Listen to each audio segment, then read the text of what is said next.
O capítulo de hoje é uma das passagens proféticas mais surpreendentes e significativas da Bíblia e começa com a compreensão e aplicação da profecia por Daniel, um verdadeiro calendário profético que você fica conhecendo agora, aqui no canal Bendito. Vem comigo!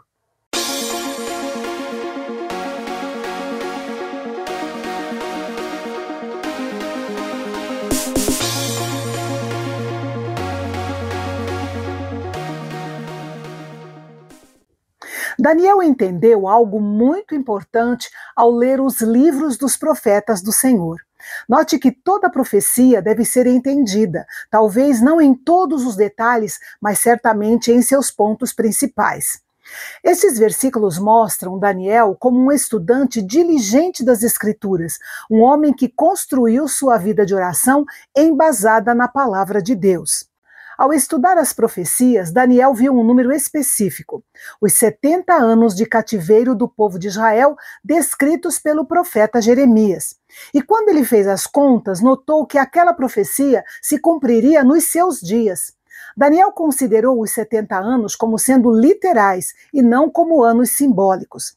Por isso, ele orou com fervor para que Deus cumprisse o que prometeu. Afinal, as promessas de Deus não excluem nossas orações e a nossa participação. Um ponto importante a ser destacado aqui é que Daniel pediu a Deus, em sua misericórdia, que contasse os 70 anos a partir de 605 a.C., que foi a data que ele, Daniel, tinha sido deportado para a Babilônia na primeira invasão de Nabucodonosor. E não a partir da terceira invasão babilônica, quando Jerusalém foi totalmente destruída em 586. Outro ponto importante aqui é que o primeiro ano do rei Dário, como nós lemos no versículo 1, foi em 539 a.C., ou seja, o ano da queda da Babilônia nas mãos dos medos e dos persas. Nessa ocasião, ainda faltavam cerca de 4 anos para se completar os 70 anos de cativeiro profetizados por Jeremias. Mas para Daniel, não era cedo demais para começar a orar, clamando a Deus que desse por encerrado o tempo do cativeiro babilônico na data que ele havia determinado. É interessante perceber que, mesmo nos decretos eternos de Deus, ele designa um papel essencial para as pessoas desempenharem. No caso, Jeremias profetizou, Daniel orou e, mais tarde, Ciro promulgou a lei da liberação dos judeus para voltarem à sua pátria. Por seu histórico familiar, Daniel não pertencia a uma família sacerdotal como Ezequiel e não era um profeta de carreira como Isaías ou Jeremias. No entanto, como todos nós, ele sabia orar. O versículo 3 nos mostra a determinação de Daniel. Ele estava convencido de que sua oração fazia parte do plano de Deus para o seu povo.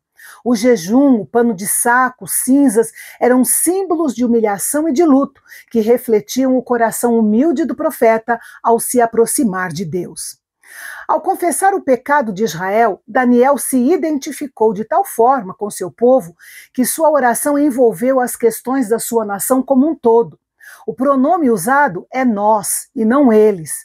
Em vez de reclamar, Daniel confessou uma confissão genuína, sincera, específica e completa. Depois, ele simplesmente pediu a Deus que, por sua misericórdia, cumprisse a promessa feita ao seu povo e que fizesse isso sem demora. Enquanto Daniel orava, o anjo Gabriel veio voando rapidamente. Este é um dos poucos lugares na Bíblia onde nos é dito que anjos voam. Gabriel veio no momento da oferta da tarde, por volta de 15 horas. Era um dos 3 momentos do dia que Daniel separava para orar ao Senhor.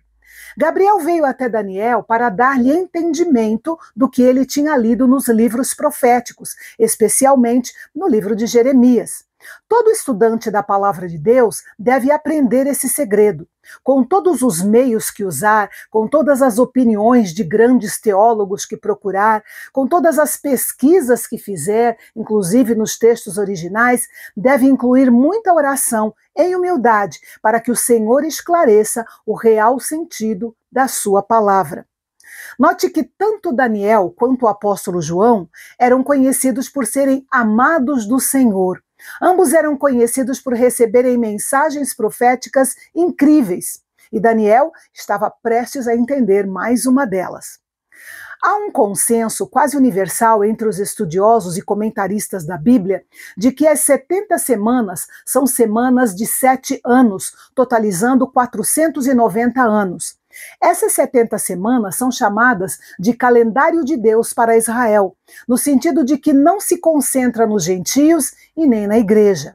Serão necessários 70 semanas proféticas para que a transgressão seja terminada.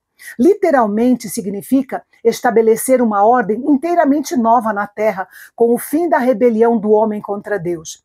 Isso parece exigir nada menos do que a inauguração do reino de Deus na terra. Algumas expressões do versículo 24 merecem destaque aqui. Dar fim aos pecados. Se considerada literalmente, significa não apenas o fim da culpa do pecado, mas o fim do próprio pecado. E isso aponta para um mundo novo e redimido. Expiar a iniquidade significa a reconciliação do homem cheio de iniquidades com a justiça e a santidade de Deus. Esta obra foi claramente realizada na cruz. Trazer a justiça eterna, considerada literalmente, significa uma nova ordem de sociedade introduzida pelo Messias. Selar a visão e a profecia fala tanto do fim quanto do cumprimento da profecia, concluindo o estágio final da história humana e culminando com o reinado eterno do Filho de Deus. E a expressão ungir o Santíssimo, em seu sentido simples e literal, refere-se ao lugar santíssimo do templo, que será ungido e separado no reino do Messias.